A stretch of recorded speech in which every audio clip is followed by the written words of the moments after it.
45. There goes Davis. Oh, my God. Davis is going to run it all the way back. Auburn's going to win the football game. Auburn's going to win the football game. He ran the missed field goal back. He ran it back 109 yards. They're not going to keep him off the field tonight.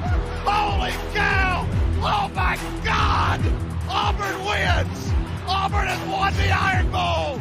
Auburn has won the Iron Bowl in the most unbelievable fashion you will ever see.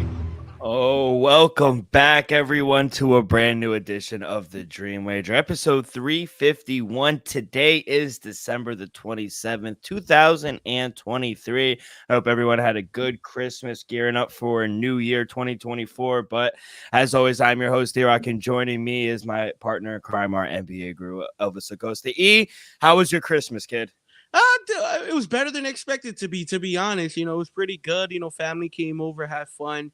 Got more gifts than I got, I say, the last 2 years combined, shockingly. So I'm going to say... You were on the nice list. I wouldn't say the nice list, but I just got a lot of love shown to me this year for some reason. So overall, Christmas, pretty good day this year. I ain't going to lie. Boy. Hope everyone had a good Christmas. Mine was okay. Food, I think, was the best part of it, if I'm being honest. Presents weren't... I'm a good gift giver. I don't really receive that many gifts, but got some Devil tickets, so can't wait to go to the Devils game at the Rock, so can't wait for that. But yeah, hope everyone had a good little extended break over the holiday weekend, but we got a great show for everyone. We are back. We'll recap week 16. Positive week for the boy. I don't know how you did, E, but I had a 6-5 week. We got our NFL power rankings as well. Thursday night preview between the Browns and the Jets. We got plays there, and we'll continue on and end on the hardwood with some NBA plays. And we got some bowl action as well to take us over to the weekend. But E, let's start with week 16. We'll start on Saturday. First game of the day, the Pittsburgh Steelers and Mason Rudolph. They take care of the Bengals at home, 34-11. I mean, what a day for Mason Rudolph. They had Rudolph the Red-Nosed Reindeer playing in Heinz Field. It was a great day. Najee Harris had a great day. And, I mean, the story of the day, they just couldn't guard George Pickens. After all the talk of him not blocking and all the media outcry of him not being a team player, for him to go out and have 4 catches for almost 200 yards and 2 TDs, he just torched his secondary. Thoughts on the Steelers Saturday? Yeah, I was just completely surprised how well Mason Rudolph led this team. You know, I understand it was George Pickens making, you know, great after catch runs, whatnot with the ball, but still, Mason Rudolph, the fact that the Steelers team put up 34 points, I didn't think I'll see that all season long. You know, George Pickens had himself today. We knew, Dill, you know, with the media noise and all that, we knew the talent ain't the issue. You know, we know this kid it's the effort. It's the, you know, play in, play out, you know, and then we saw what he's capable of doing. He has one of the best performances we've seen. You know, 2 tutties, 195 on 4 catches. So everything was basically 50 yards or better. So you just got to appreciate moments like that where a kid gets, you know, such scrutinized and then he answers back with his biggest game of his career. I think that's just great. You know, at the end of the day, it was just a great overall Steelers win. You know, over 100 yards rushing. We saw what Mason Rudolph and George Pickens did over there. And then defensively, they were able to turn Jake Browning, who, you know, may not be a playoff quarterback anymore. 3 interceptions against that defense still. So it just brought them back down. Do I still like the Bengals moving forward? Absolutely. But it made Jake Browning look down to earth, like just a regular backup quarterback. Could he turn it around?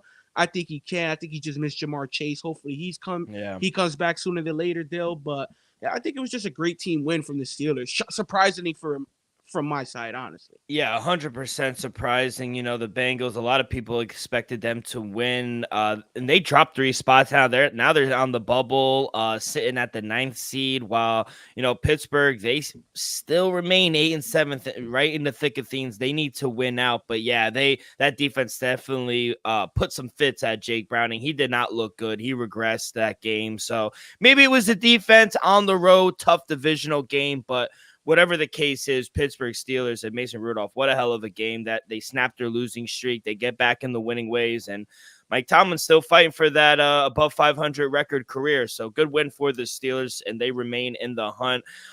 Saturday night, Buffalo Bills wasn't pretty, but they get the job done on the road, 24-22. Early on, it looked like Chargers were going to win. And Easton Stick, I didn't think played all that bad. 23 for 33, 215 yards. He didn't have a touchdown or an interception, but I thought they ran the ball collectively really well. Easton Stick had some nice runs. Austin Eckler had some good runs, but they're just missing some of their guys on offense with Keenan Allen and whatnot, Mike Williams. Joshua Palmer led the team, 5 catches, 47 yards. And shout out you, Gabe Davis. You knew it when he was going to have his game. He'll always take 2 games off and then it'll explode. He always looks like every 2 weeks, Gabe Davis looks like the best receiver in football. It's kind of crazy. 4 catches, 130 yards. He did have that touchdown. James Cook, another good game, 70 yards rushing. Not the prettiest, but they get the job done on the road, kid. Yeah, Dell, just your closing statement, Dell. Not the prettiest win, but they got a much needed win. At the end, they were what, 12-point favorite, 12 and a half, something like that. They couldn't, they didn't cover by but they got the win, a much needed win. Buffalo, in that playoff picture now for sure. At the end, I'm not going to, scrutinize too much, but at the end, Josh Allen, these past 2 games, hasn't been impressive. Honestly, they got the victory and whatnot last week with just 7 completions. This week against the Chargers, I just felt like he could have done a little more against his defense. At the end, Gabe Davis had himself a day, but Stephon Diggs, quiet day, just 5 catches, 29 yards. That's shocking. Shakur was the second leader receiver. To me, I think you got to get the tight ends a little more involved. We saw how this offense looked when Dalton Kincaid was more involved. It opens up the field just a little bit. The running game is just doing its thing, but it's just on the passing game. I just want to see, how Buffalo was a little early on. I understand it wasn't leading to victories or whatnot. Maybe that's the new trick. Dial Josh Allen back a little bit, just rely on the defense and the running game. But hey, that's starting to work. And then on the opposite side, I'm with you. Easton Stick, man, he played pretty damn well, better than I expected. Overall running game was decent. Also, Eckler, he hasn't really looked the same since he came back from injury. And like you said, though, on the receiving side, you're down your main 2 weapons in Mike Williams and Keenan Allen. And we saw how Keenan Allen looked during that stretch. Basically from like week 6 on till he got hurt. So I think it was just a great, solid win for the Bills, but I like the fight that the Chargers had, the week after Stanley and the GM leave. Shows you what this team is really about. Stanley was kind of holding them back. Yeah, and they did fight. I thought they had a lot of opportunities to win the game. I'm glad you brought up Stephon Diggs because talking to Bills fans and a lot of people in the Buffalo area, he hasn't looked the same since I guess maybe week. I don't know what week this is, but it's November 13th against the Broncos. Outside of that, he's had one good game against the Eagles, 6 catches for 74 yards and a touchdown. Outside of that, but think about it, that game they lost. Exactly. They lost that game, but they're in the 3-game winning streak. 5 catches, 29 yards against the Chargers. Against the Cowboys, 4 catches, 48 yards. Against the Chiefs, 4 catches, 24 yards. And they're all wins.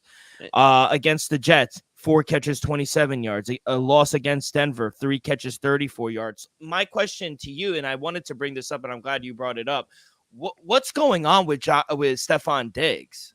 Still, I'm going to say for about most of the calendar year, I'm going to say 2023, we saw the friction / sideline, fiasco come, in the playoff game versus Cincinnati. We saw early this season, he was a little unhappy. We know the media was on him throughout the off season.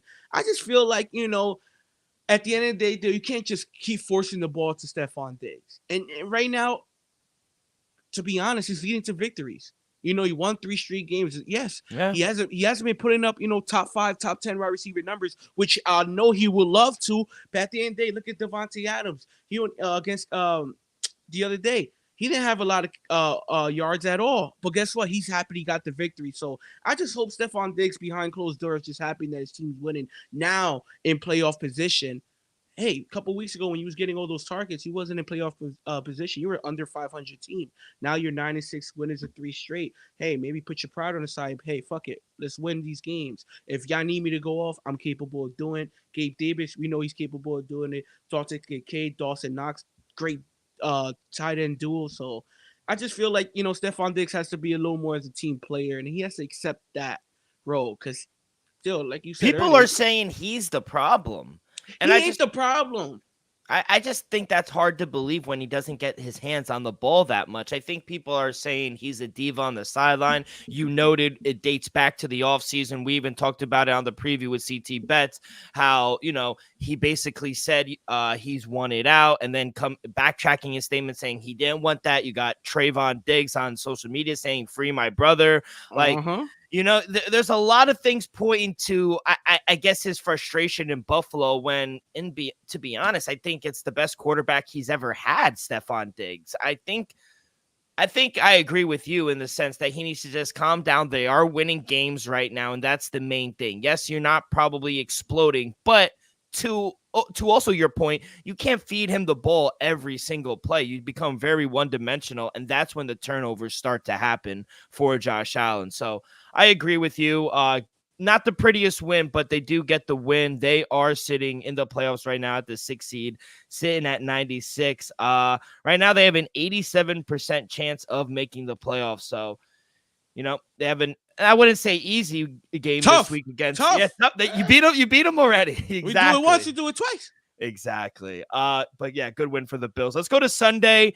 Not the best. Let's start right there, Dill. Patriots take on the Denver Broncos, Dill. We snuck one out. 26-23 in Denver, Mile High. Guess what, Dill? Breaking news. We benched Russell Wilson. We did that. Sean Payton had to come out here and say, we're benching Russell Wilson. We're moving forward. Are you surprised? Dill, I'm not. After what we did to him? Shit. Nah, all seriousness, Dill. I think, realistically, I think the move is just because they want to release him this offseason. If I forgot, I read it this morning. A certain date, they're required to pay this much towards the cap. If they bench him / cut him before a certain day, it will only count $29 million against the cap instead of like $60 million off the cap. So they could save $30 million by benching him and cutting him this before a certain date in 2024. So Adam Schefter tweeted Russell Wilson has already $39 million guaranteed this year for 2024, but he has an additional 37 that would become fully guaranteed if he can't pass a physical by early March. Denver's move to sit him assures that the money won't trigger, and Denver does this at a time when Wilson's NFL 7th rated passer rating with 26 touchdowns and 8 interceptions. I'm not surprised by the move just because we've seen the frustration. We've seen him hold Russell Wilson accountable for, I would say, half of the Broncos' mishaps this season. He's not tied to him at all. Sean Payton has no ties to Russell Wilson. So I think he kind of wants a clean slate and be like, hey, listen, this isn't my guy. I should not be held accountable for what Russell Wilson is doing. But I guess there's a tale of two halves. He had a bad start of the season and he's kind of come around. Yeah, I know they haven't, they got their ass beat against you guys, but I don't know. Seventh rated passer rating this year. He has 26 touchdowns, 8 interceptions. It's not the worst stat line, but you're going to start Jarrett Stidham now for the final 2 games. I just don't know what that really proves. No, I do. I agree with you 100%. I feel like Russ overall this season, especially these last 7-8 weeks, he's been playing pretty good, Dill. Like you said, 7th in passer rating. Even against us, still 25 for 37, 238, 2 touchdowns, 0 interceptions. I understand Russ ain't cooking like the Seattle Russ we saw.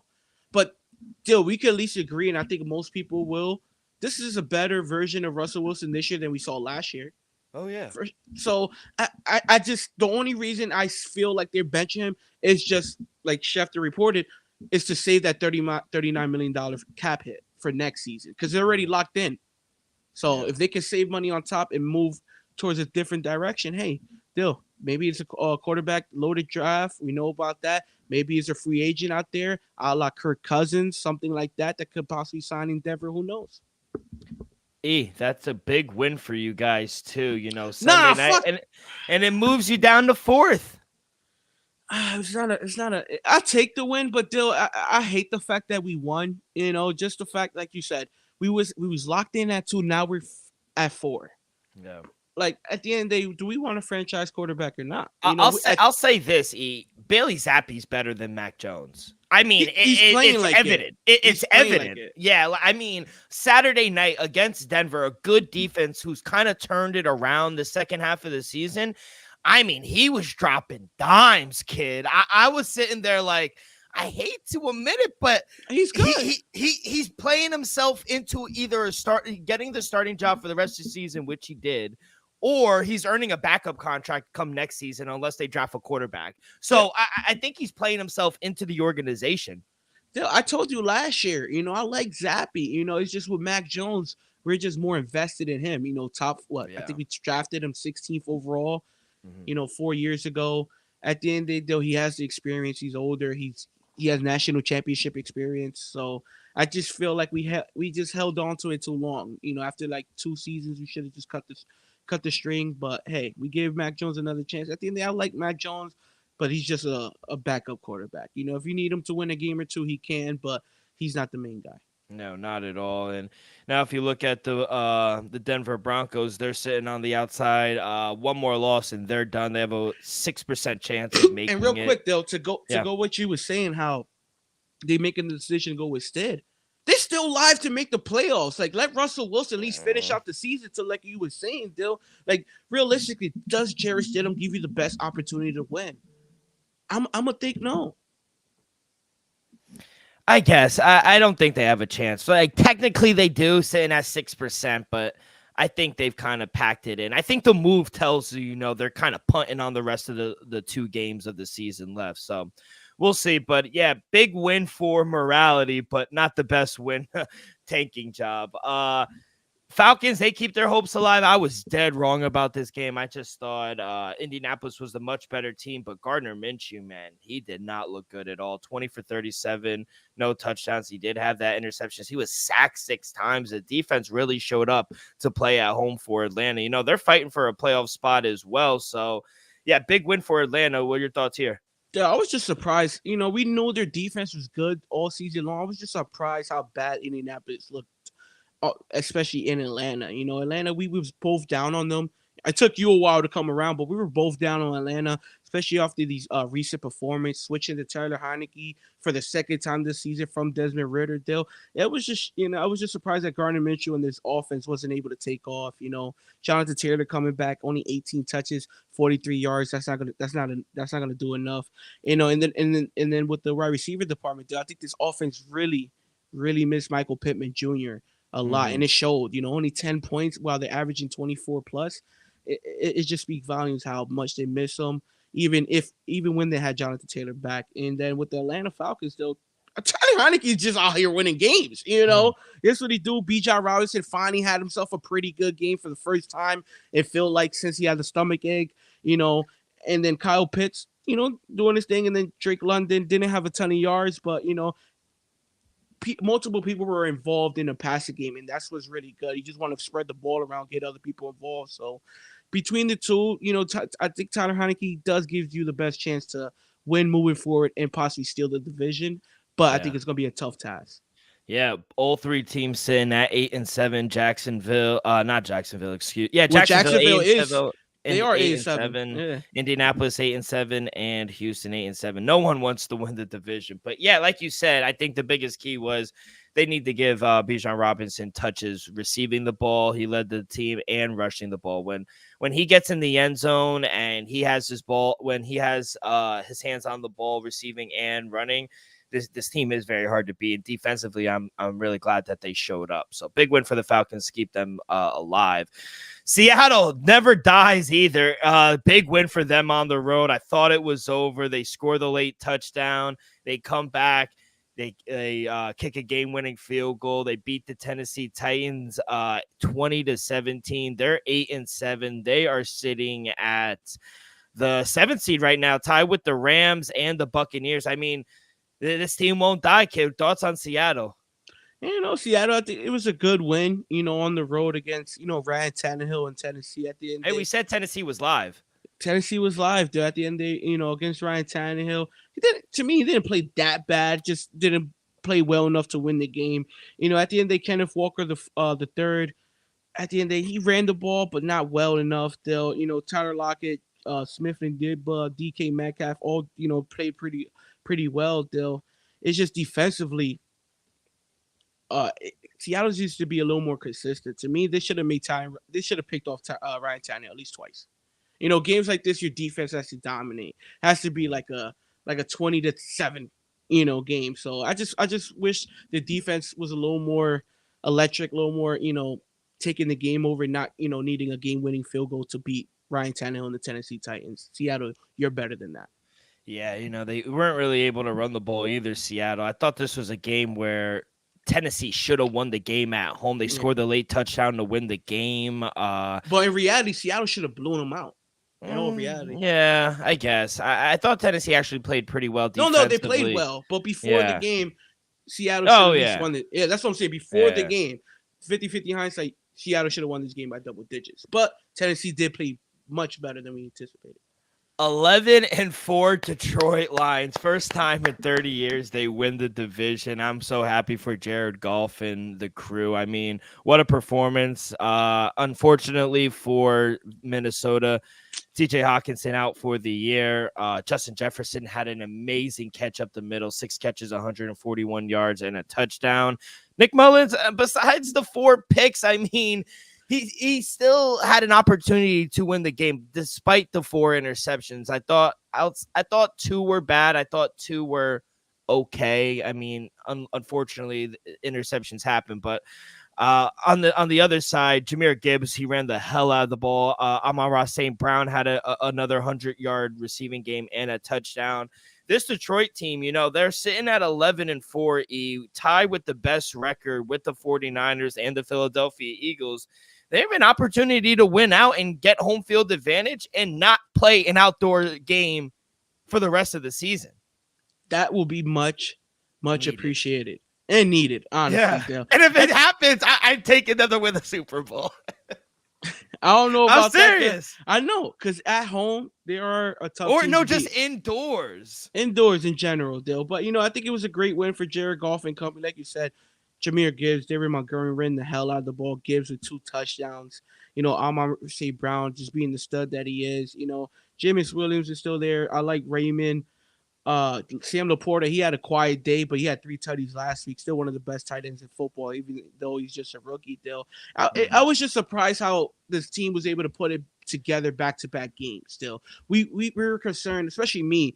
I was concerned if can Detroit be consistent? Can they take their show on the road? Even though it was an indoor game, they did put up 30 on the road. The defense did enough to win the game. Jared Goff didn't turn the ball over. That's an impressive, win on the road, Dale, from the Detroit. And then on the other side, like you said, Nick Mullins gave it up 4 times, but Dale, like I said before, he moves the ball. They move the ball. The offensive coordinator, head coach, they have a great scheme. Dale, Justin Jefferson went off.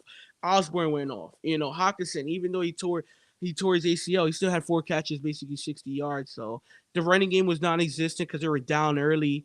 But other than that, Nick Mullins can't play football. You got to give credit. And I think moving forward, I don't know if they're live for possibly the 7th spot or even the playoff deal. But I wouldn't want to go to Minnesota and play them if I'm fighting for my playoff life.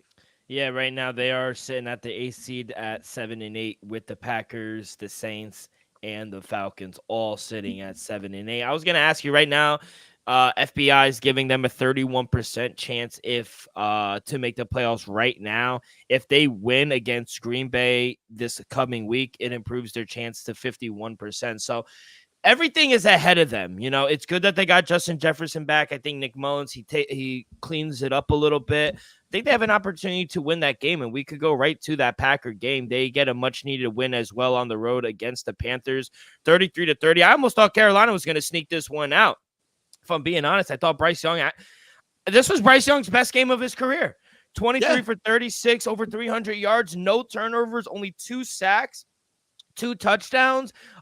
Collectively, they ran the ball pretty well with Chuba Hubbard. They had 96 yards total. DJ Chalk had a good game. Adam Thielen had a good game. I thought overall, the Panthers played a pretty good game at home, and they had every opportunity to win the game, especially late coming on. Green Bay didn't score in the 3rd quarter. I think that really opened the doors up for Carolina, but thoughts on Green Bay sneaking a win out? Yeah, Dill, that's exactly what they did. Like you said, Bryce Young had his best game of his career. He outplayed Jordan Love by a mile. I think the only reason Green Bay really took care of this game, Dill, Aaron Jones, welcome back. Have yourself a day. Yeah. First game back in a few weeks. Still 21 carries, 127. He didn't even miss a beat, average 6 yards a clip.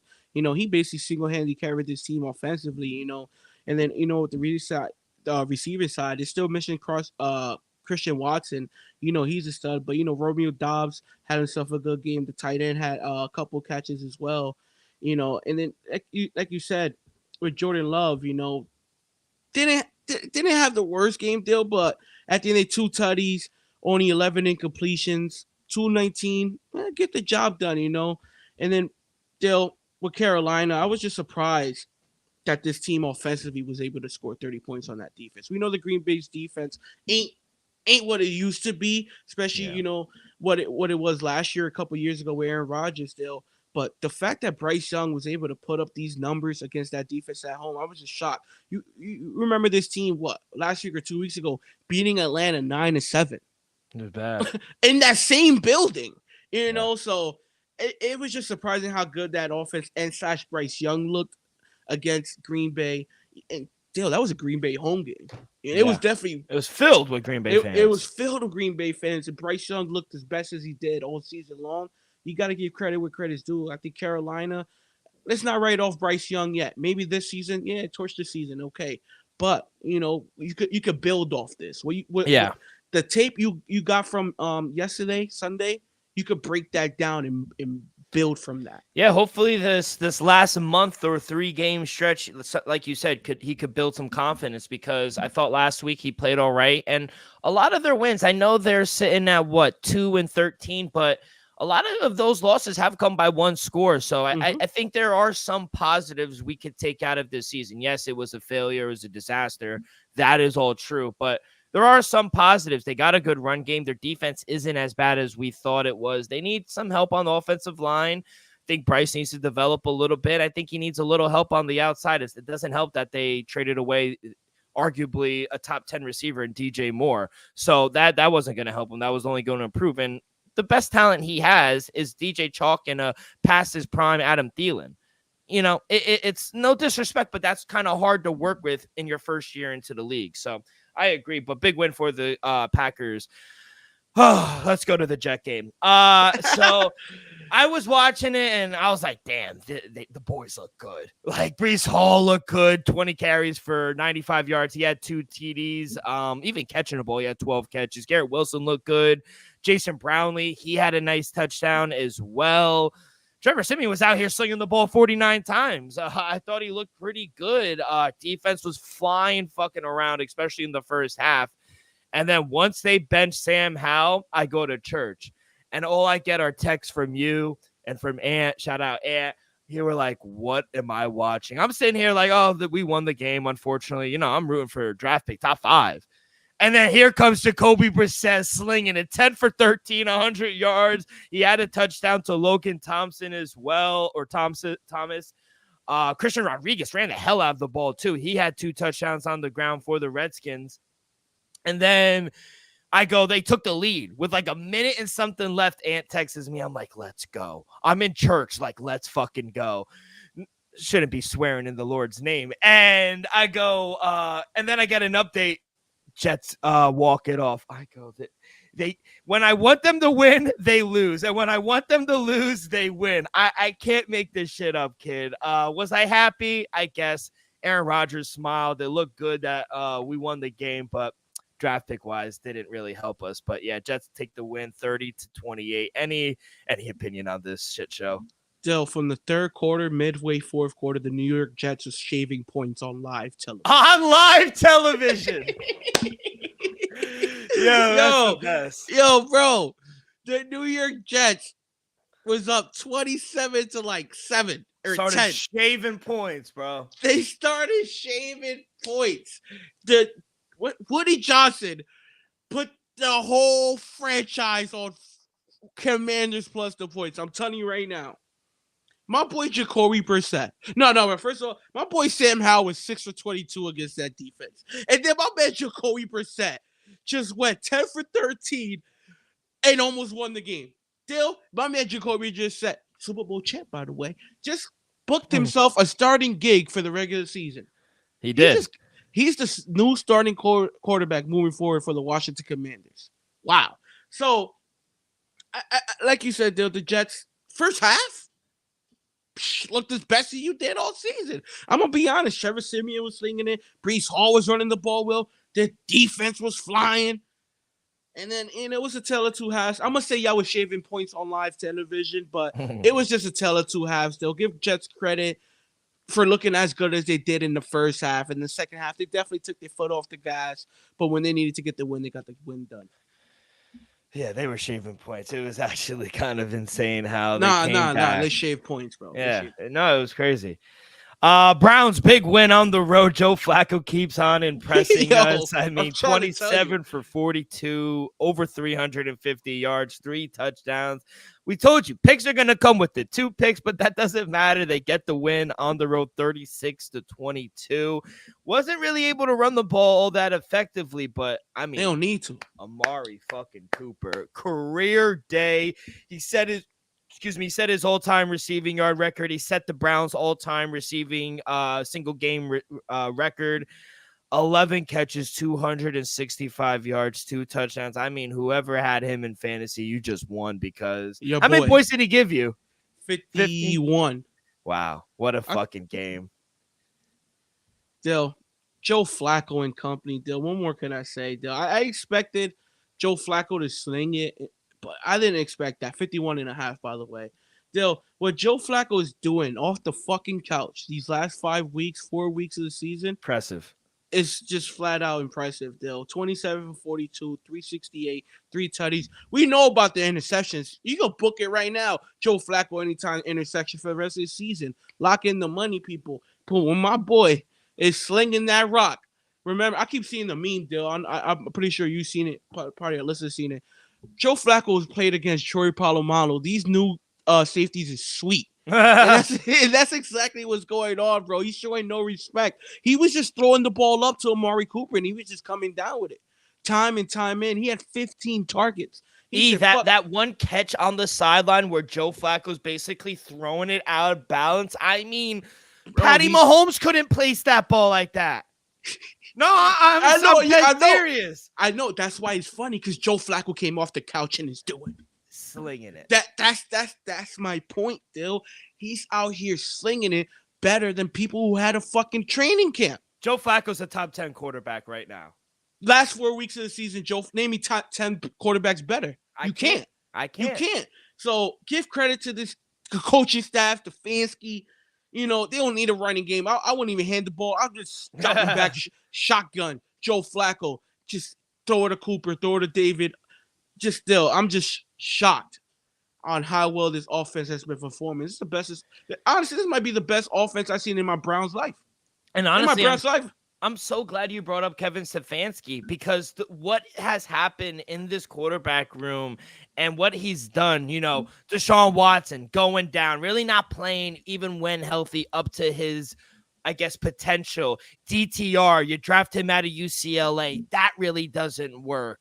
Then you bring in Joe Flacco, Super Bowl MVP. And he comes out here and winning games. They're 10-5. They're going to make the playoffs, kid. And Kevin Stefanski right now is in head of Dan Campbell to win Coach of the Year at plus 120. It shouldn't go understated what an amazing job Kevin Stefanski's doing with all the injuries swirling.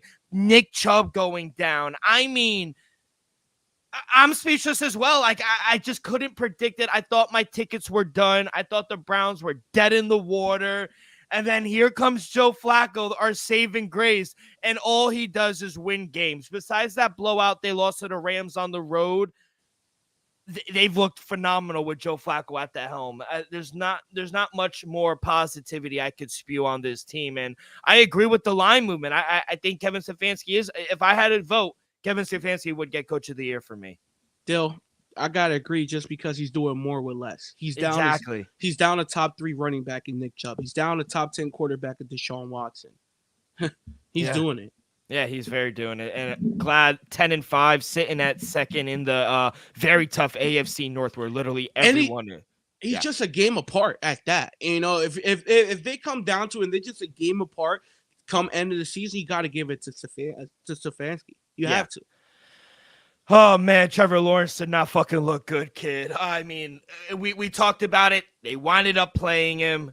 Probably one of his worst games of his career. 17 for 29, 211 yards. He turned the ball over twice.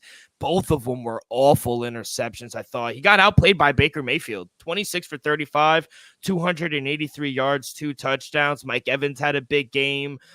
2 touchdowns for him. Chris Godwin had a great game.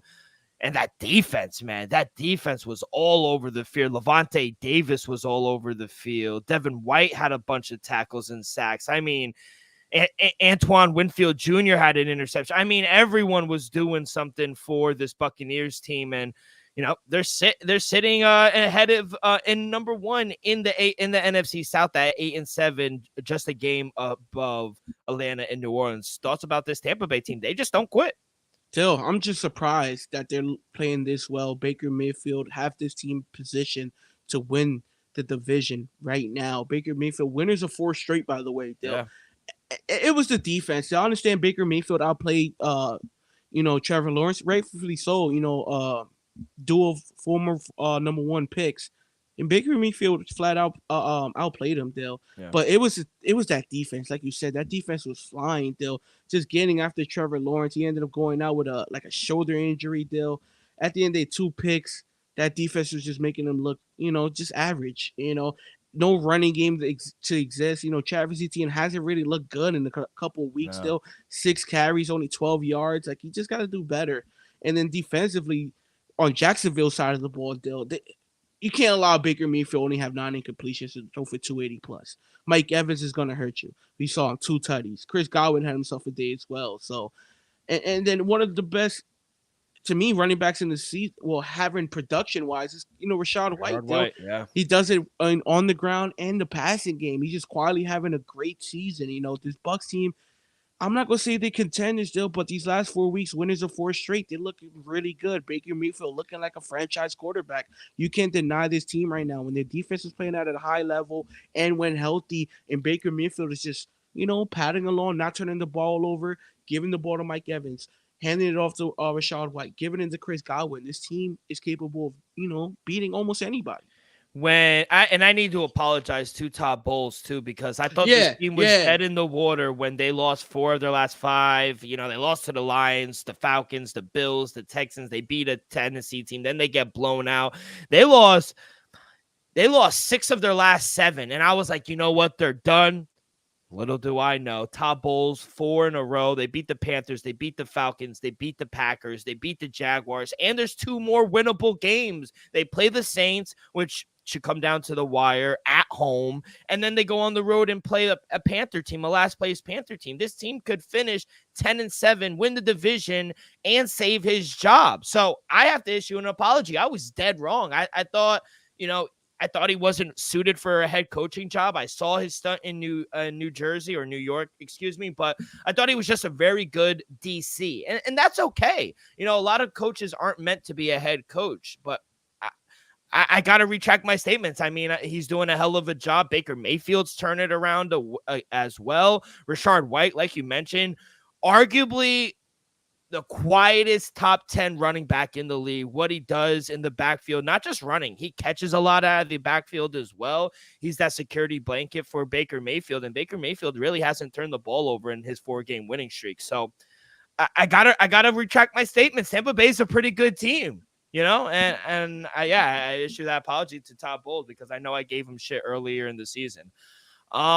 Like I said, man, I should have fucking taken the Bears. I was a lean. Remember, we always talk about we got to put our bets in for the leans because most of the time our leans are spot on. Bears take care of business at home. They improve to 6-9, and quietly, I know they might not make the playoffs either, but quietly this past month since Justin Fields has returned, the Chicago Bears has looked one of like the best teams, especially defensively. I know they're not playing the best teams, but defensively, like we were mentioning with the Panthers, maybe some stuff to improve on. They got Montez Sweat, and this team is running the ball. Khalil Herbert, 20 carries, 119 yards. Justin Fields almost ran for 100 yards. They put up 250 on the ground as a team. Cole Kmet caught for 100 yards. I mean, this Bear team is not bad, and I still have a chance to cash my over 7.5. They need to win outright, kid. Yeah, Dale. Hopefully that do cashes. I'm just surprised, like you said, these past 3 to 4 weeks now, this Bears defense has been playing at another level. Ever since the return of Justin Fields, I guess it gives them a little more hope, knowing that they could possibly win these games. Like you said, Justin Fields, he didn't have the greatest game, but at the end of the day, he played it right. Basically 100 on the ground, 170 over the air. Had a touchdown. He did have the one interception, Dale, but other than that, he only took one sack. It's not like he forced a lot of things either. At the end of the defense is going to take you places, So just give credit to Justin Fields now turning the ball over, doing it with the arm and the legs. And then the opposite side, Dale, we know this Carolina team ain't very good, Then they still got Kyler out there, but he didn't really have no weapons. You had James Conner, your leading rusher and receiver. That's not a recipe for success. So I think the Cardinals just got to lock in, relax, and hopefully they land Marvis Harrison Jr. for Kyler. Yeah, I mean, I don't want to speak too far into the future, but do you think, they are going to they gave him $200 million last year. We've seen it, though. We've seen it. So bench him now and save yourself $39 million in the cap space like Broncos about to. I wouldn't put it past him if they move by him. Arizona's done it before with but they just Josh gave him Rosen. $250. I know, but he doesn't win games. And they didn't give Josh Rosen $250. I understand, but they gave him guaranteed money over 40, 50 million. So like 26, 25. I think I wouldn't put it past Arizona. They've done it before, and I just don't know if he's the answer moving forward, if I'm being honest. Yes, he doesn't really have anything to work with outside of James Conner on offense. They really don't have anything. Trey McBride, they moved on from Zach Ertz. They said, we're going to trust the rookie and Trey McBride. And defensively, I don't really think they have anything outside of Budda Baker. I see him flying around the field, but outside of that, Arizona's just a loss. So I don't really know what to do with them. And Bears look like a good defense right now. In total defense, they are sitting at number 12. It's the passing defense. Their secondary is what they need to go work on. They're sitting at... Where are the Bears for? They're sitting at 25th in pass defense, but rush defense, they have the number 1 rush defense. They're only allowing 80 yards per game on the ground. So they have a good defense stopping the run. They need to work on their secondary with their corners and the safeties. But yeah, good win for Justin Fields and the Bears, and they didn't blow this lead, thankfully. Let's go to the game of the Christmas Eve, Cowboys and the Dolphins. 22-20, Dolphins win the fraud ball. They go down there and score on the game-winning field goal. To be honest, kid, it was just when I was done with dinner. Cowboys go and score late. I'm like, ooh, they left a little too much time, I thought, for Tua. They go down, march, and they kick a game-winning field goal, and they win, and they prove it to 11-4. Tyreek Hill, 9 catches, 99 yards. Raheem Morster had a good game as well. Tua, 24 for 37, 293. This defense, does it worry you moving forward for the Cowboys, or you're not really going to worry too much about this game? To me, they played better than I anticipated. The game almost snuck out a victory. Like you said, Dak Prescott had a great late drive. To me, could have won the game. Great ball to Brandon Cooks on the sideline. At the end of the day, the defense is not that worries me. It's the fact that they can't run the ball. CeeDee Lamb basically had 100 yards in the first half. In the second half, they only gave him one more touch in the second half, Dill. It's just when CeeDee Lamb in the first half is dominating the game the way he was, you got to force feed him. He only had 10 targets, Dill. He should have had 15. Same way, Amari Cooper. They gave him 15 targets, 11 catches. Look what he did. CeeDee Lamb could have easily had a game just like that, Still, with the Cowboys, still, Tony Pollard, this team is missing Zeke Elliott. You saw in the first quarter, second drive of the game, couldn't punch in it with Zeke. Next play, they fumble with a rookie tight end at the goal line. Those you just can't have those mishaps, especially on the road against a pretty good team in the Miami Dolphins. So it just worries me moving forward that they can't run the ball as well as they once did with Ezekiel or Elliott. The defense, I'm not too concerned just because we know what they're capable of doing. It's just can they do it consistently? You know, Micah Parsons haven't really been popping off the screen, haven't really getting those sacks. DeRon Bland haven't got a pick six in a couple of weeks now. So it's just like, oh, they haven't really made exciting plays as of late, but I'm not too worried about the defense. And then with Tua on the opposite side, I think Tua had a great game. You know, Jalen Waddle was just there for basically one catch for 50 yards. He was out for the rest of the game. He got poked in the eye and then had another knick-knack injury. Tyreek Hill had a big game, not a huge game, but a big game in his return. 9 catches, 99 yards. You know, at the end of the day, they didn't really get the ball running. We know this Miami team, one thing they do is they scheme with the running game. They're only 91 total yards. And the fact that Tua was able to throw basically 300 yards and put this team on his back, put him into position to win. And then to end it off, though, we got to give Sanders, the kicker for Miami, his flowers. Yeah. That kid definitely should be in the Pro Bowl. They're basically winning the game single-handedly. Had over 20 fantasy points, by the way. 3 50-yard plus field goals and a game winner, Dill. I think you got to give credit to Sanders in that kicking. Yeah, I didn't think the defense played all that bad, actually. I thought it played well. And I thought Dak actually had a nice bounce back game after that. Probably the worst game of his season in Orchard Park. I thought he went on the road in a tough place to play against a really good team, and I thought Dak actually played really good. I thought the drive showed that he doesn't give up. I thought he showed poise. He made smart decisions. He didn't turn the ball over. But you mentioned what I wanted to bring up. They can't run. They have no running game at all. At all. And what do we say? We've had the pod for 2.5 years now. You have to be able to run the ball come December, come January. I understand you have an inside dome where you play, but not all your games are going to be at home. You're going to have to go on the road in the playoffs. And what are you going to do? Real quick, though, week one, you got to go to Tampa. If Tampa wins the division, week one is a rematch from last year.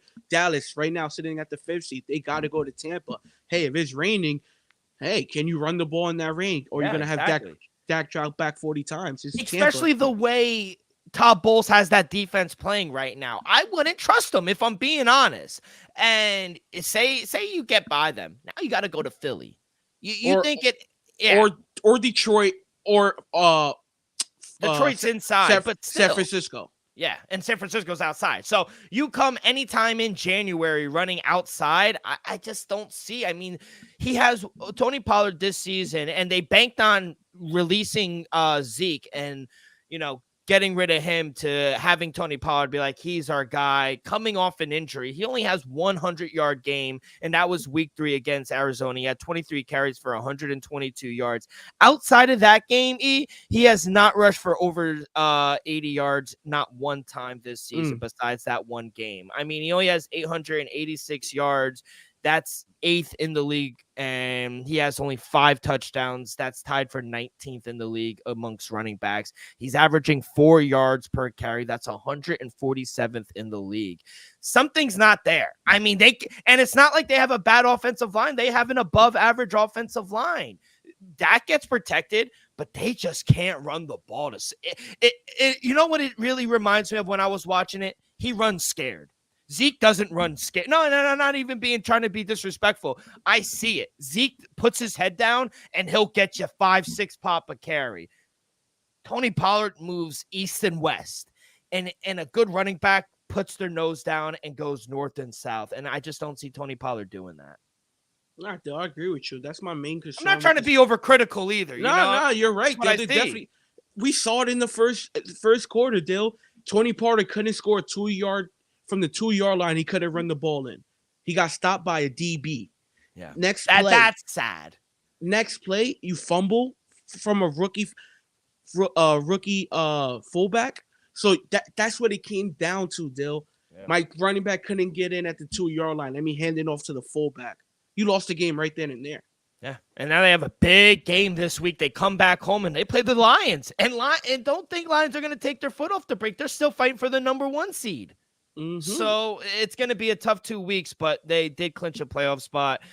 They're sitting at the number 5 seed right now at 10-5. So tough loss for them. And like I said, for the Dolphins, they play the Ravens. They play them this week. Going to be a very interesting game. Could go down for the number 1 seed. They'll have the head-to-head.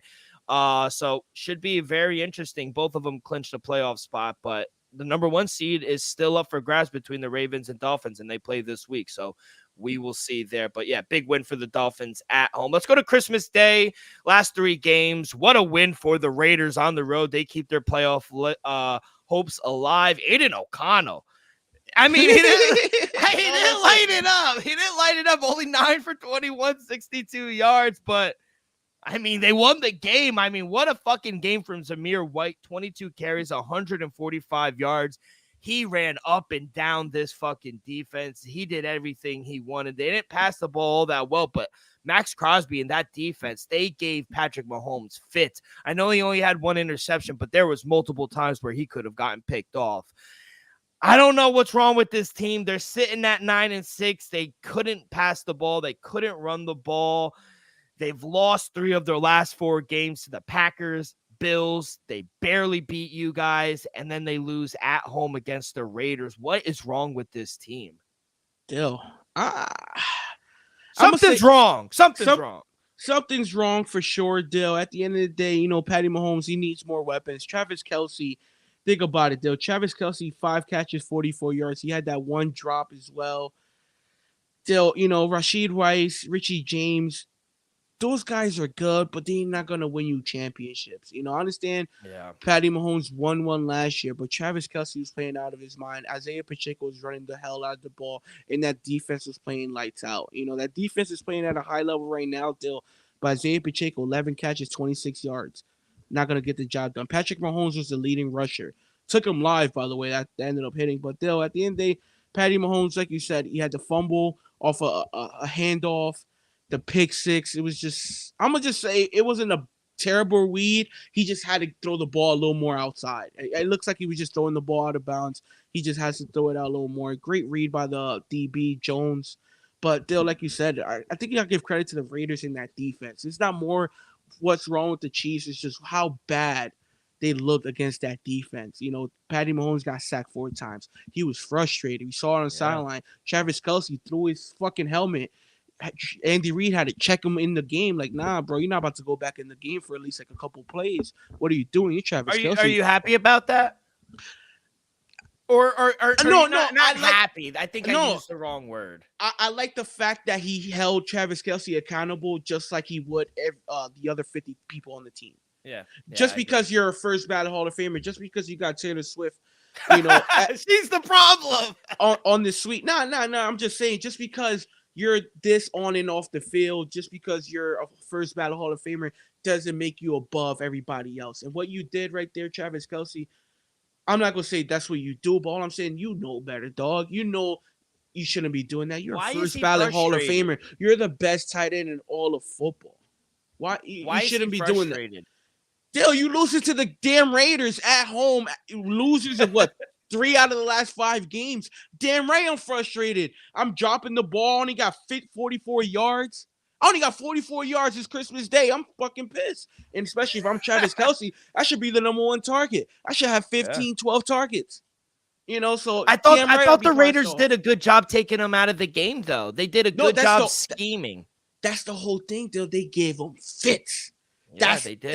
That's the whole point, Dill. You gotta give credit to Antonio Pierce and this team, and Dill, the Raiders are in the hunt, 7-8. Yeah.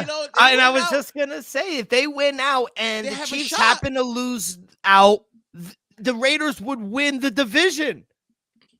They own the tiebreaker. They would both be 9. Spit out my water. I know, but it's crazy. They could still win the division, which is insane. But I just feel, bro, at the end of the day, like you said, O'Connell, he's the first. This is the first team to win a game that didn't have a completion from the second, third, and fourth quarter. He haven't had a completion since the first quarter, Dill.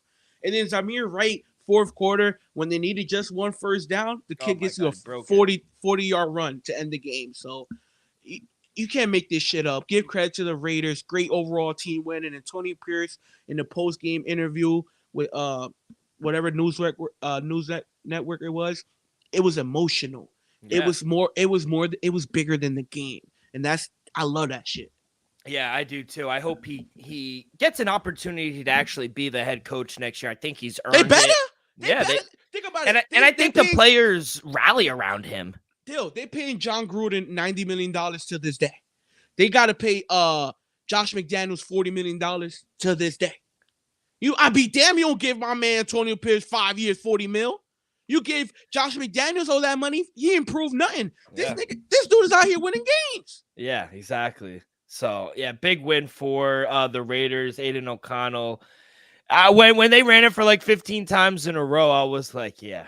He's doing things this franchise never done. 63 points, most in ever franchise history. Beating the Chiefs in Kansas City, first time in 13 years. Hire that man already. Yeah, big win for the Raiders, and they're in the hunt. Here comes an error. Tommy DeVito, no more. He gets benched for Tyrod Taylor. Brian Dable comes out, announces Tyrod Taylor, Jersey legend. Like I said, if it all went away, he won 3 of 5 games for the Giants. No one expected him to do anything, but I thought Tyrod Taylor came in and he competed 7 for 16, 133 yards, a touchdown. Saquon had a pretty good game. Darius Slayton had a pretty good game, and they fought till the end. Big cover, an ugly win, but Philly, I still have more questions than answers, if I'm being honest. Yeah, Tyrod Taylor came in, kind of lit it up. I'm gonna be honest with you, 7-16, 130. One tutty, one interception, though. But like you said, Giants defensively, especially in the second half, though, they played tremendously. Pick 6 off Jalen Hurts. They got the fumble as well. At the end, Philly, like I said, on Saturday's podcast, though, Philly gotta blow this team out. The fact that you didn't blow the Giants out at home is a little concerning to me. I understand Jalen Hurts basically led them back in the game with the pick 6, kept them alive, but at the end, overall, Dill, you're not going to tell me Eagles didn't show up. Jalen Hurts 300 passing yards. Swift slashed the whole running game, over 170 running, over 3. AJ Brown 80 yards. Devontae Smith basically 80 yards. Goddard 70 yards. This is what you wanted to see from the Philadelphia's offense. Is the defensive. Yeah. I understand they didn't have a game plan for Tyrod Taylor. Maybe that threw them a little bit off guard because that's when they made that run, Dill. But this game was much closer than anticipated. I mean, it wasn't the offense because I think I texted you. Running game looked good. DeAndre Swift looked like he was running hard. The offense was good. Besides that pick 6, the offense played great. Yeah, outside of that pick 6, I think Jalen Hurts didn't look like he was sick. You could tell from this week to last week he was visibly sick. He wasn't playing well. He tried to tough it out, kind of costed him. But Jalen Hurts, I thought he looked pretty good. I thought receiving, Dallas Goedert had a really good game. Devontae Smith, I thought they all got involved in the passing game. It's just the defense. I mean, they're allowing Darius Slayton to run up the fucking sideline untouched. I mean, you give that to Darius Slayton, Tyrod Taylor is going to hit him. Saquon got in the end zone as well. He was able to rush for a touchdown right up the middle. Like I said, I think defensively this team worries me because if the Giants are able to put up 25 points, what's going to happen when they verse like the 49ers or the Cowboys again? The Lions, a much better offense. So defense still worries me. I'm glad the offense picked it up a little bit, though. Even the Rams, that might be a possible first round matchup. Yeah. And Dill, Matthew Stafford lighting it up right now. Oh, yes, he is. Dill, at the end of the day, Dill, the defense has to play better. Overall, I'm not going to say much about Philly. The offense, we know what the offense is capable of doing. We saw it on display on Christmas night. Their defense. Remember, this defense last year tied the all-time NFL sacks record. Yeah. From a Chicago Bears team from the 80s. Just last season, this same Philadelphia defense tied the all-time NFL record in sacks. It's a major drop-off, Dill, and that's concerning to me. And then the game of the week, Monday Night Football, the Ravens take care of the 49ers 33-19. Shout out Mike Florio. I appreciate all the ammo that you gave the Ravens. They came out there and they dominated. I need an investigation on that ref, but besides that, I thought they played a perfect game. Lamar Jackson, MVP frontrunner right now, 23 for 35, no interceptions. He was only sacked twice, one arguable. No turnovers. They were able to run the ball collectively on this team, 100 yards as a team on the ground. Gus had 31 yards. Justice Hill had 26 yards. Lamar had 47. And then they just threw it to whoever. Isaiah Likely had 3 catches. Zay Flowers had a big game and a touchdown. They did everything. And then this defense. I mean, defense, Roquan Smith, Patrick Queen, Kyle Hamilton had 2 picks. I mean, this team did anything they wanted. Marlon Humphrey got involved as well. And Brock Purdy, worst game of his career, 18 for 32. It seemed like everything was going wrong for him. They put in Sam Darnold towards the end of the game, 8 for 14. He even had an interception as well. Outside of George Kittle and Brandon Ayuk having 2 big games, and I guess obviously Christian McCaffrey, this team wasn't really able to get anything going offensively. Kind of like a little nice wake-up call to end the season. I'm not going to take too much away from them, but Baltimore Ravens went on the road and proved that they're the best team in the league right now. Dill, like your final statement, Dill. Baltimore just flat out showed everybody they're the best team in the NFL. You know, Lamar Jackson made his case for the MVP. I understand the overall numbers not saying MVP, but we saw MVP performance out of the. And I also think, real quick, I'm sorry to interrupt. I also think it weighs heavier because he went up with the MVP favorite going into the game at Brock Purdy. Exactly, Dill. And just the eye test. Don't forget the numbers, people. Who from Sunday night, well, Christmas night, who was the better quarterback you saw on the field? Was it Lamar Jackson or was Brock Purdy? It was Lamar Jackson by a couple miles, and it wasn't even close still. Like you said, that defense for Baltimore was flying. Second quarter on, George Kittle, lit him up. CMC lit him up in the first quarter. But when this defense settled down in the second quarter, it was basically shut down from there. Like you said, 4 interceptions. I'm gonna say 2 were his fault. The other one got tipped up, and the other he got his arm got bushed. But at the end, that's the defense just causing havoc, Dale. So you got to give credit to that Baltimore defense for just going into San Francisco and punching them right in the throat. At the end of the day, I'm with you, Dale. I'm not gonna take too much away, but one thing I can honestly say moving forward is if you turn over Brock Purdy, he's gonna crumble. We saw it multiple times this season. We saw it once last season. When they're rolling and they're playing ahead, no problem. But when it's a nip and tuck game and Brock Purdy already turned the ball over once, we see him force things. And like one of his last interceptions, though, he rolled right and then throw it back over the middle. You just don't do that either. You can't. You gotta. That's just a horrible idea. You don't do it. Just throw it out of bounds. You never throw it back over the middle. So those things like that, that's what worries me moving forward is can he unravel? We've seen it time and time again. This team is 11-4. I'm not saying I'm not saying he's gonna happen consistently, but 3 times out of 4 losses this year, I can honestly say the kid unraveled. So like you said, Christian McCaffrey, he making him a case for MVP. George Kittle had himself a day. Brandon Ayuk had a day. But at the end of the day, this Baltimore defense showed they're the best defense in football. And Lamar Jackson showed he's the MVP. Yeah, hopefully, Brock Purdy, they did exit with an injury, but they said he is fine. He'll be ready to go. And like you said, everyone says how smart Brock Purdy is and he could adjust on the fly. It seems like whenever things aren't going his way, like you said, it kind of unravels for him, and not just him, the whole offense. And I think Kyle Shanahan just couldn't overcome that come Monday night. I don't think it was much his fault. I just think Brock Purdy made some inexcusable throws. You can't throw across your body, can't throw across the middle of the field. That's just a no 101. I mean, they proved they show that in Pee-wees.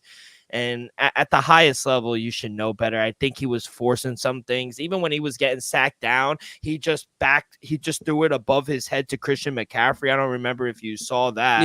Yeah. I mean, there was very questionable things Brock Purdy was trying to do. I think he was trying to provide a spark, and it just wasn't happening. I'm going to give him a pass on the backward throw just because it was a 4th down. He was getting sacked, so he looked at it and fuck it. If anybody's going to make something happen, it's Christian McCaffrey, you know? Yeah, but like I said, I'm glad the Ravens won, and I'm glad he got his little humble pie, Mike Florio. I love how Lamar called him Mike Flores. Called him Mike Flores too in the post game. He goes, I don't know, it's just disrespectful at the end of the day. Like, our record isn't a fluke. We're 12-3, we're 7-1 on the road. Like, we could go anywhere and play and compete with anyone. Yes, 49ers got some dogs on the offense and on defense, but we're just as good. We line up across the ball, and at the end of the day, we're men, and we're going to play. I loved everything Lamar said. Right now, he is the front runner in the MVP candidate. Lamar minus 210. Christian McCaffrey sitting at second at plus 550. Tua plus 750. Josh Allen 11-1. Remember about a month ago, I called 30-1 Josh Allen, and now he's down to 11-1. So I think there's no one. I know you probably saw the clip in one of the guys on Richard Sherman. I think it was Keyshawn Johnson. He walked off the set. But I agree with Richard Sherman. I don't think there's one quarterback, maybe outside of Lamar, that's more important to their team than Josh Allen right now. He accounts for 80% of their touchdowns. Richard Sherman said that on TV, and Keyshawn Johnson walked off the set. I mean, I think they're doing it for antics and ratings. But do you agree? You think Josh Allen is worth that much? He's worth, yeah. At the end of the day, he does a lot to his team. He does it with the legs and his arm. How many rushing touchdowns does Josh Allen has? He has more than 20 Pollard. Yeah. So that's crazy. It's the truth though. He accounts for more touchdowns overall for his team with the arm and the legs. He probably contributed to 80% of the points. Besides the kicking game, it's all. He has 13 rushing touchdowns. Look at that. He has 13 rushing. What? How many passing? I'm gonna say 30. 27 and 15 interceptions. Look at that. So he's going to finish the season around 30 passing, 15 rushing. He has 6 touchdowns rushing in 4 weeks straight. Like, he's going crazy on the ground. But no, I agree. I think he is accounted for 80% of the Bills' total touchdown because he does so much. So I think that's why the market is indicating that he's sitting at fourth at plus 11. But yeah, like I said, overall positive week. I bounce back. I go 6-5 on the week. We got 2 more weeks, kids, 17 and 18. How did you do last week? Dill, the Panthers, they ended up covering Dill, so I ended up going 6-7. 6-7. Dill should have went 7-6. Debo Samuel could have went over. Yeah. He's soft, but hey, it is what it is. Though we'll take that. He did have some drops as well. Exactly. That's why I said he's soft. So he just needed one more catch to go over. So I'm like, bro. Let's take a quick break before we get into our plays and our power rankings. Let me say a quick word from our sponsor. We are brought to you each and every episode by Viva Tequila Seltzer, the most refreshing hard seltzer on the market, hands down. Is no wonder why Viva was voted #1 hard seltzer in the world by San Francisco World Spirit Competition. With only 88 calories, 0 carbs, 0 sugar, and a light 4.5 ABV, Viva is the perfect drink for your post-game celebrations, as it was created with that active lifestyle in mind. We favor tequila seltzer because flavor is the spice of life, and we like our drinks with just a kick, just like how we like our lives. Whether it's Huckleberry playing around a golf with the boys or an elderberry on Thursday afternoon watching Jets Browns, it doesn't matter. Our favorites pair perfectly with that Artisanal Blanco tequila for that subtle and refreshing drink. Our belief here at the Dream Wager and at Viva is to live long, live well, and live it up. All right, Ian. Yeah, not really much changing in my power rankings. We'll start with the number 1. They went on the road and they did the unthinkable. Everyone counted them out. I had to put the Ravens. They beat them head to head. They proved they didn't just win and win by a game-winning field goal. They beat them for 3 out of the 4 quarters. They actually went on the road and dominated them. Brock Purdy kind of regressed a little bit. And Lamar's playing at an MVP level. The defense is probably one of the best defenses in the league. I got to give the Ravens the number 1 spot, new number 1. Joe, Baltimore Ravens at number 1. We saw the defense basically shut down one of the best offenses in football in their house. We saw Lamar. The numbers don't speak like it, but he's playing like an MVP. There's no more to be said. Give me the Baltimore Ravens at number 1. Yeah, at number 2. Just dropped them 1. I still think they're the best team in the NFC. Give me the 49ers. Yes, rough loss, 33-19 to the Ravens, but yeah, Brock Purdy didn't look good, but there's more good that he's done this season than bad. They played a really good fucking team, and I still think they're one of the best defenses, especially in the NFC. They dominated the Cowboys. They dominated the Eagles. I still think they're the best team in the NFC. So I think they'll be just fine. This was a nice wake-up call for them at home. I got the 49ers at 2. Yeah, number 2, give me the San Francisco 49ers. I'm not going to overreact. They just got punched in their mouth on live TV, and it's okay. Maybe they needed that, humble an appearance going into the playoffs. Still, at the end of the day, the 49ers, when healthy, Trent Williams, Deebo Samuel, CMC, Yeah. they're one of the best teams in football, like you said. Dominated the Eagles, dominated the Cowboys. So I'm not going to, downgrade them too much. 49ers had to.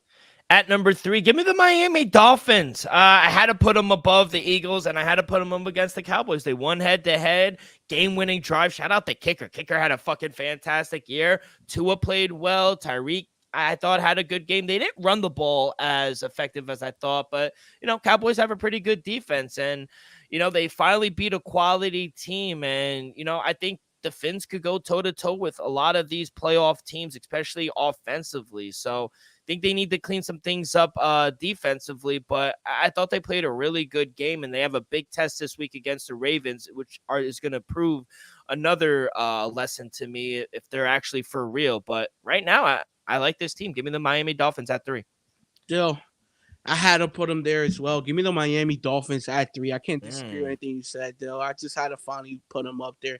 Beating the Dallas Cowboys at home when you had Jalen Waddle go out the game. You had a gimpy Tyreek Hill. You had a lackluster running game. Honestly, one of the worst running performances this team had all season long, to be honest.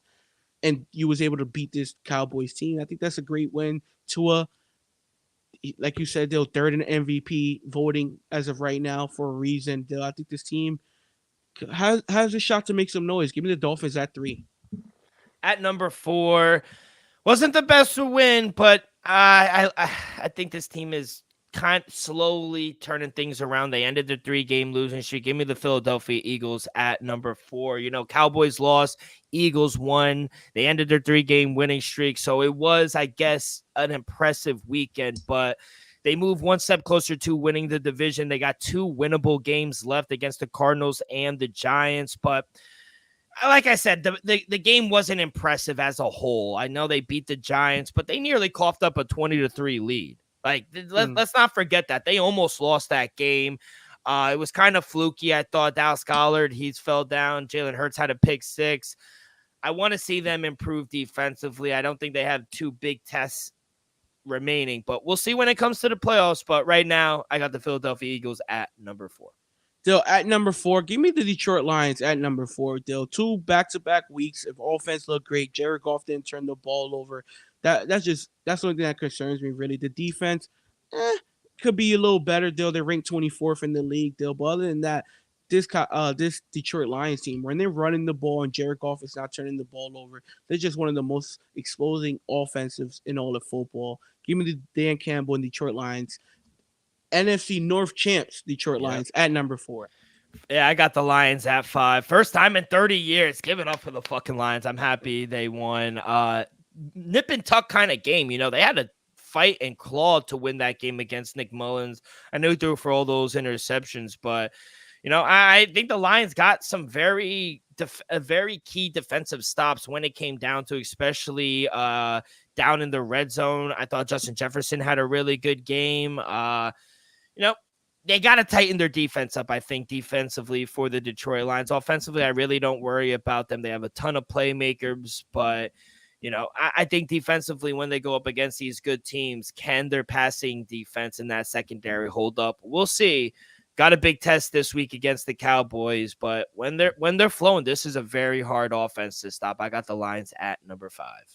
At number 5, Dill, give me the Philadelphia Eagles. This team, I wanted to put them higher, Dill, but the defense is the only thing concerning to me. You got the Giants putting up 23 points with 2 backup quarterbacks combined. That's concerning. I understand they had the pick 6, Dill, but at the end of the day, they should have blown out the Giants. So I would have put them higher in my list. They just need to, these last 2 weeks, they need to blow somebody out by 30. Give me the Eagles at number 5. Their defense needs to show up. At number 6, give me the Dallas Cowboys. No, it was a tough loss, but this team's already clinched a playoff spot. They still could fight for the division. They got a tough game against Detroit this week. I think the Cowboys are going to have to find a way to pull off 3 straight postseason road wins and finally make it, back to the Super Bowl. And everyone's been saying, and I think they can do it, but, converting third downs consistently has been problematic for Dallas. 5 road losses, and that offense just went 1 for 3 in the red zone against Miami. And it's not the best Miami defense. Yes, they're an above average defense, but this isn't a defense that's going to be like, wow, this defense is stout. So for going 1-3 in the red zone, I think they need to clean things up. I don't think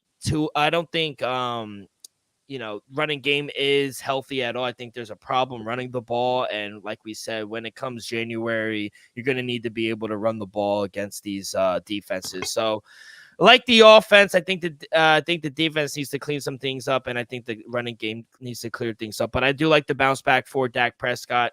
Give me the Cowboys at 6. Still, at number 6, I wanted to put this team in my top 5, but I left them at 6, same as last week. Give me the Cleveland Browns at number 6, though. They just keep winning these games. Joe Flacco, we agreed earlier, though, top 10 quarterback the last 4 weeks of the season.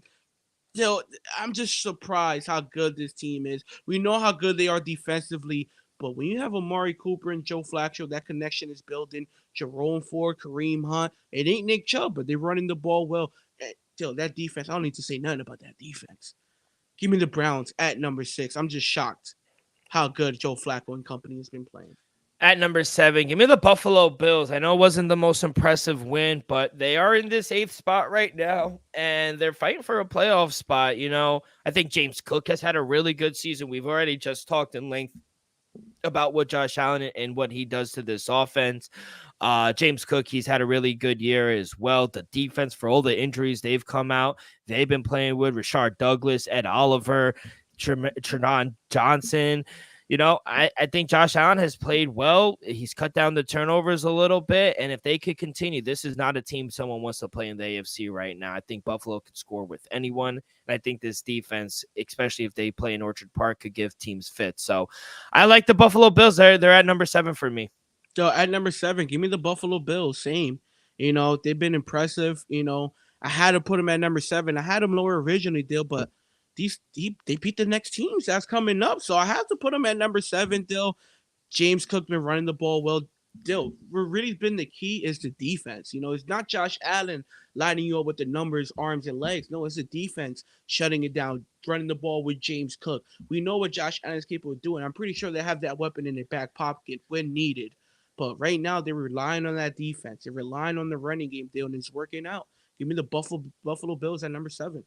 At number 8, give me the Cleveland Browns. I mean, what's prettier than Joe Flacco's deep ball? I mean, I know he gets picked off sometimes, but man, he throws a fucking beautiful ball. I miss it, if I'm being honest. But yeah, they have the coach of the year, Kevin. You had him. We had him right in the building. We let him go. And I think what he's done to this passing game, David Njoku didn't have the best year, but ever since week 13 and Joe Flacco's has been the starter, look what Amari Cooper's doing. Look what Dustin Hopkins is doing. Look what David Njoku's doing. Even Elijah Moore, he's getting everyone involved. This defense is a top 5 defense, arguably probably the best defense in the league. This team has it all. And if Joe Flacco continue to go out there and sling the ball and have more touchdowns than interceptions, this team is going to be just fine. I think they're a very dangerous team. Give me the Browns at number 8. Still at number 8. How about them Cowboys? You dropped them low. I had to drop them low. They lost 2 straight, 2 bad road losses. The fact that this team is 2-4 on the road but undefeated at home is concerning to me. The fact that this team can't punch it in at the 2-yard line with the running game is concerning to me. Dill, other than that, I like this Cowboys team, but Dill, you said it best. Come December, come January, what you got to do? Tell them again. Run the ball. What can the Cowboys can't do? They can't run the ball. So I can't put them any higher than that. Give me the Cowboys at number 8. At number 9, I had to drop them another 2 spots. They're still a top 10 team, and I think I give them the benefit of the doubt every week, but give me the Kansas City Chiefs. It looks like a broken team, honestly. Like I said earlier, how else do you explain losing to an opponent quarterback who's had 0 completions on 10 pass attempts after the first quarter? I don't know that. And this defense is playing well. The defense did its job against the Raiders, but the offense, another bad performance. They drop passes, turnovers, penalties. They're their own worst enemy. So I don't really know. I mean, Patrick Mahomes, he's averaging 6.9 yards per attempt on his first throw. That's fewer than Desmond Ritter. So, I mean, that's just bad. I don't know what's going on. They're obviously frustrated. Travis Kelce is not the only one frustrated. We saw Patrick Mahomes lay into his offensive line. Something's wrong. I hope, and I guess I'm giving them the benefit of the doubt as defending champs, they'll turn this thing around. But I really hope for their sake that they do. But give me the Chiefs just on principle, I guess, at number 9 for me. Yeah, I couldn't agree more. Give me the Kansas City Chiefs at number 9. Out of respect, I'm gonna put it there. But these last, 3 to 5 weeks still hasn't been a pretty sight. Kansas City Chiefs definitely missing something. I don't know what it is. Can they turn it around? When you have the best quarterback in football, you possibly can, Dill. But right now, they're the 9th best team in football, and I don't think anybody can put them higher than that as of right now. From what we saw these last few weeks, the fact that the Raiders were able to come into Arrowhead and basically score no offensive points through 3 quarters That's insane. and win the game, that's just upsetting. The fact that Patty Mahomes had back-to-back turnovers, fumble, and then strip 6 and then a pick 6. Like it's just, you can't make this shit up.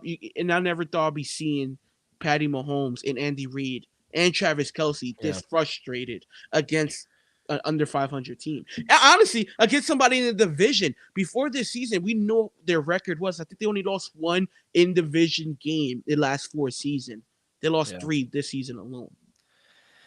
And then the final spot at number 10, I had a very tough time between these two teams. I know I low-key wanted to give it to the Bucks, but I went with the Rams. I gave the Bucks 11 and I put the Rams at 10, but I understand if people put the Bucks at 10. Honestly, like the Bucks, when the Rams were 3-6, I said they're dead. They're dead. But since week 10 through the bye, they've made me look like a fucking fool. They've come to life. Matthew Stafford looks great. Puka Nacua, I mean, he's out here right in the rookie receiving books. DeMarcus Robbins, he's coming as a nice surprise. Cooper Kupp is still him when healthy. Karen Williams, he's the engine that keeps it all together. I mean, this offense, since week 15, this offense has had a huge jolt on the ground and attack game. And did I mention Sean McVay's coaching his fucking ass off this season? That's going under the radar as well. This over-under record was at 5.5 win total for the Rams. They have an opportunity to win 10 games this season. I think he's doing an amazing job coaching this team, and it would be a shame if this team didn't make the playoffs because of their kicking woes. They lead the league in 11 field goal misses. So that could come down to hurt them. It was very tough to put them ahead of the Bucks, considering what the Bucks have done this past month. But I got to give it to the Rams. I think head-to-head, they're a better team slightly right now. Give me the Rams at number 10. Till. I couldn't agree with you more. Give me the Los Angeles Rams at number 10. Dill, I'm going to tell you why. I had the Bucks at number 10. Me too. I read it, and I wrote it down, and I said, I don't like it. I had the Bucks in my number 10 till this morning. Because you know why? I had to question myself. Baker Mayfield's been playing well, but who I'd rather have a quarterback? Yeah. Matthew Stafford.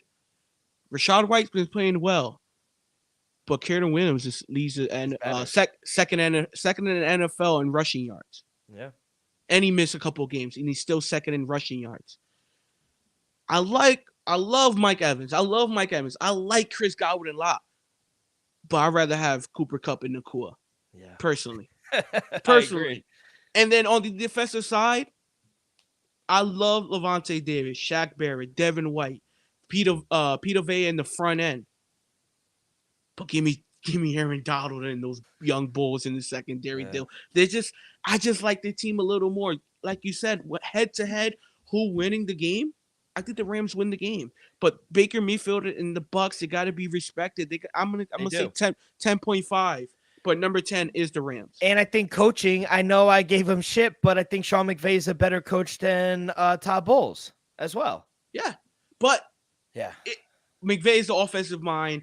Bowles is defensive mind. Yes. If they came together and ran a team, Oh my Whoo! God. Watch out. But yeah, I put the Rams at 10. I put the Bucks at 11. I'm interested to see how far you drop the Jags because I put them at 13. Yeah, I got the Jags, 12, Texans, Colts. The whole Mm. the whole North. I still got the Jags winning the division. I That's how I put looked at it. I put Texans at 12. I put Jaguars at 13, Bengals at 14, and then I put the Colts at 15. You So put the Bengals ahead of the Colts? yeah, it was a bad loss. I dropped them 2 spots. You can't now. I understand losing is okay because we only bumped San Francisco down 1, but you lost 29-10.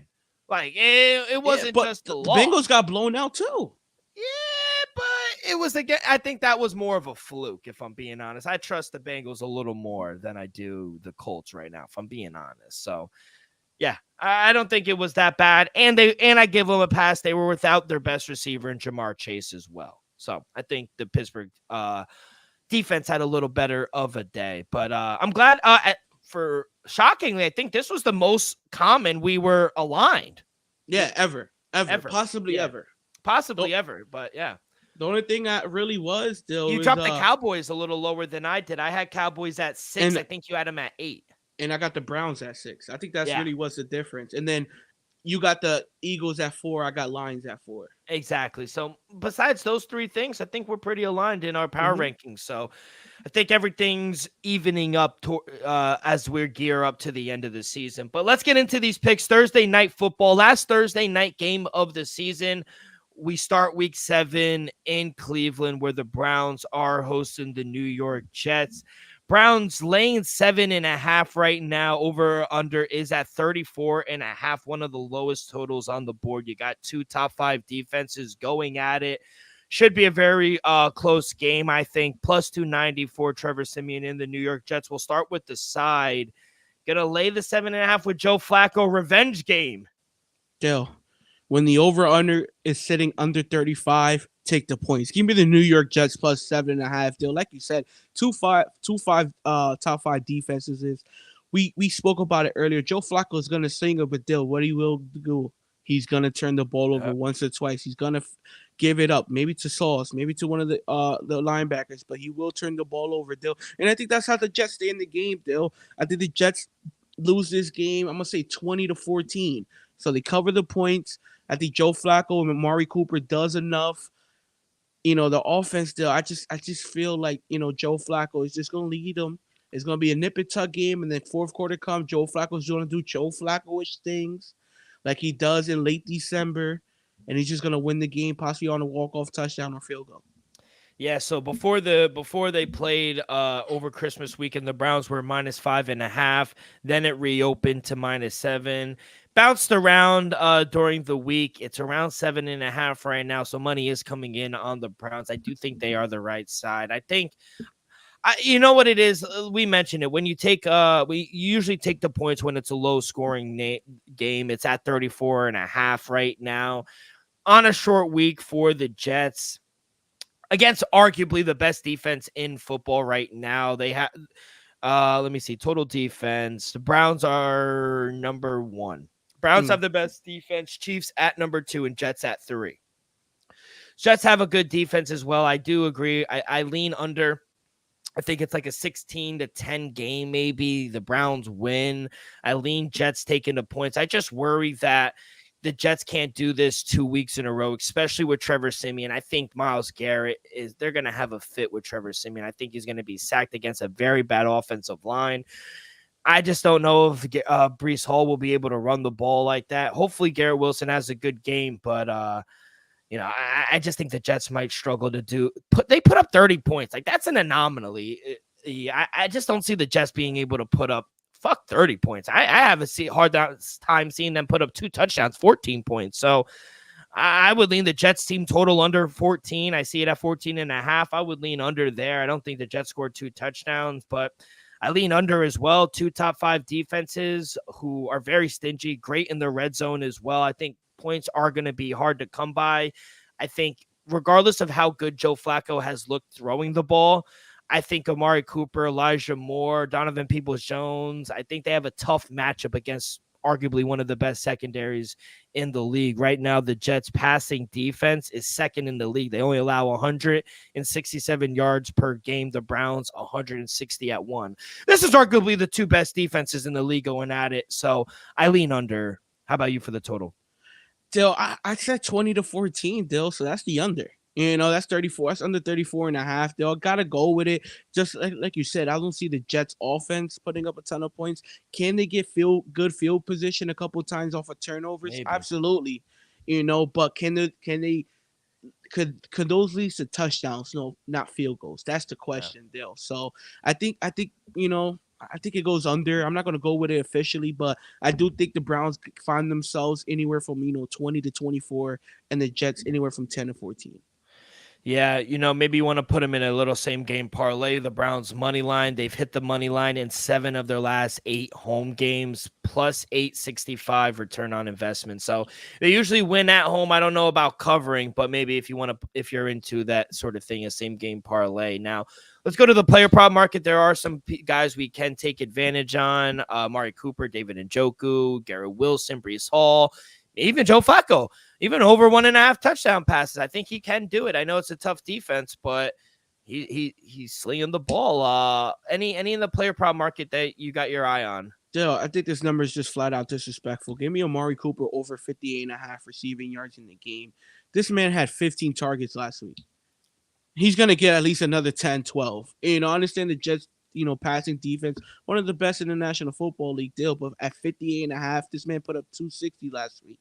I'm not saying he's going to be anywhere near that, but I expect this man to be anywhere from 75 to 100, Dill, just because we seen Joe Flacco. He's just going to throw it up, especially if it's one-on-one coverage. He's just going to throw it up and see what happens, Dill. Like you said, he has one of the best deep balls in the National Football League right now. And for some reason, him and Amari Cooper has a special connection. I don't expect 15 targets. I don't expect 11 catches. I don't expect 265, but I expect him to go over the 58.5.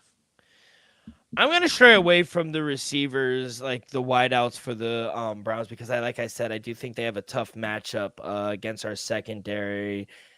But the tight ends, the Jets defense, they've allowed 44.6 yards per game to tight ends. And I think there's a lot of value on David Njoku, over 49.5 receiving yards, minus 110. I think he could get 50 yards this season. He's having a career year. He's averaging 5 receptions for 50 receiving yards on 7.5 targets per game since week 7.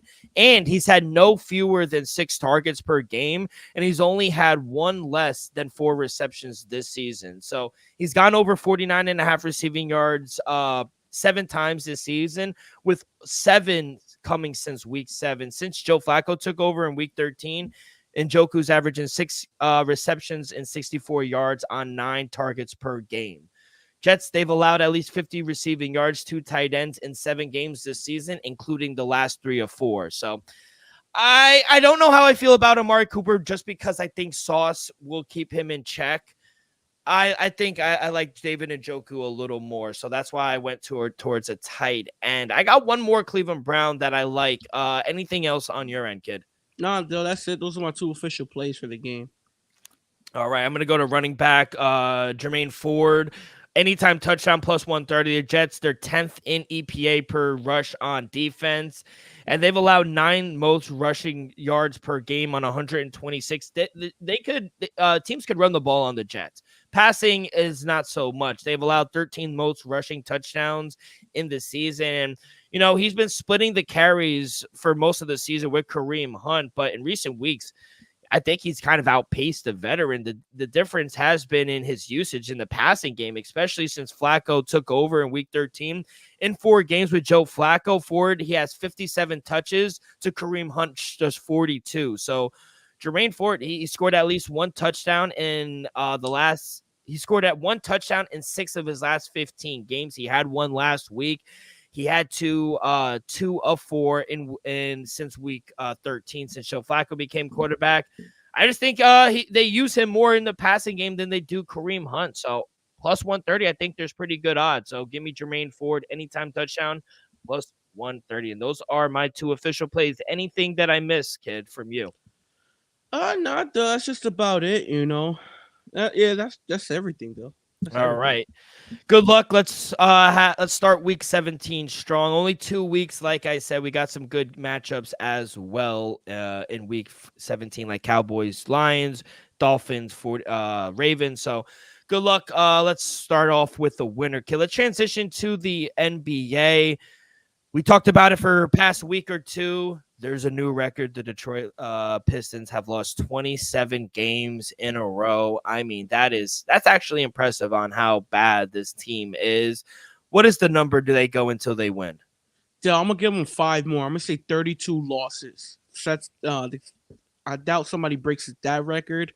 Hopefully, you never see it in our lifetime, Dill. But you know, the fact that they lost 27 straight, Dill, they got Boston tomorrow, so that's 28 straight. You know, as of right now, they're 17-point dog, 1,200 plus 1,200 on the money line for tomorrow.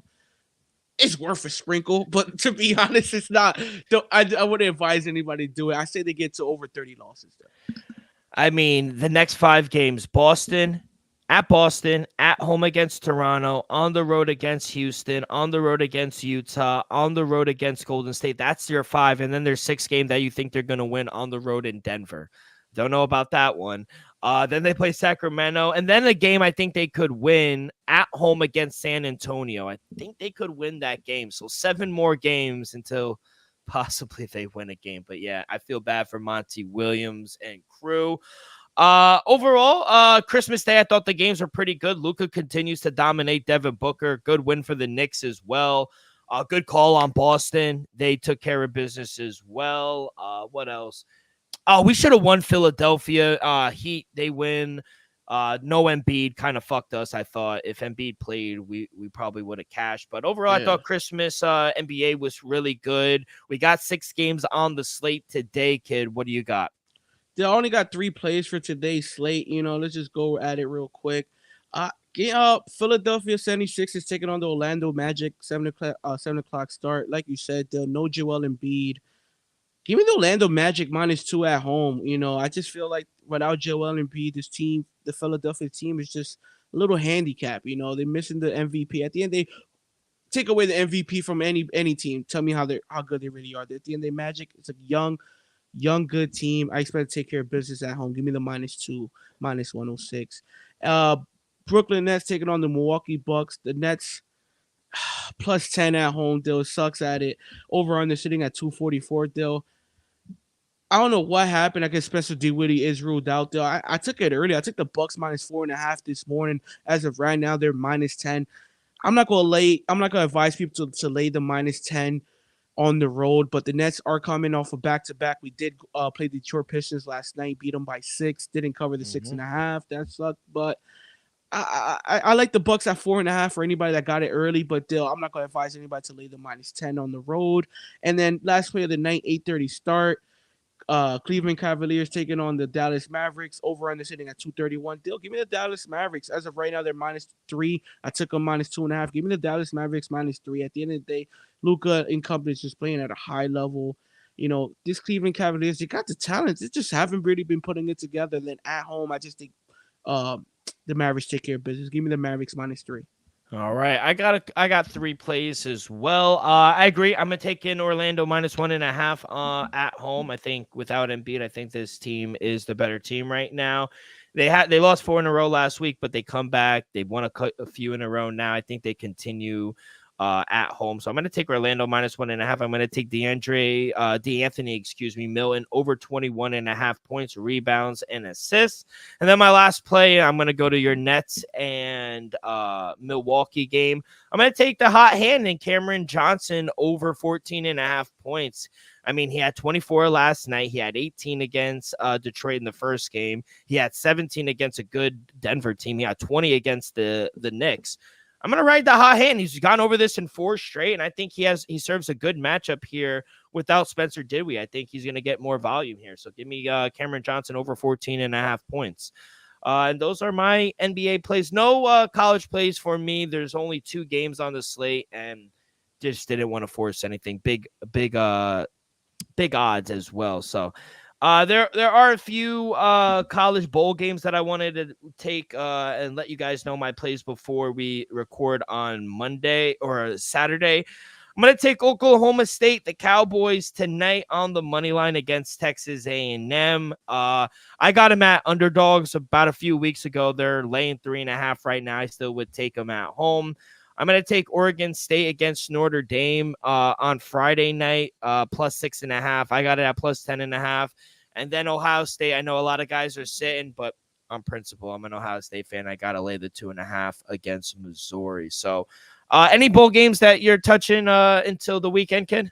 Still, Rutgers taking on Miami. I knew it. You know I had to touch it. Give me Jersey. Give me the Rutgers. I took them early. Got the plus money. Still, right now they're minus 2.5.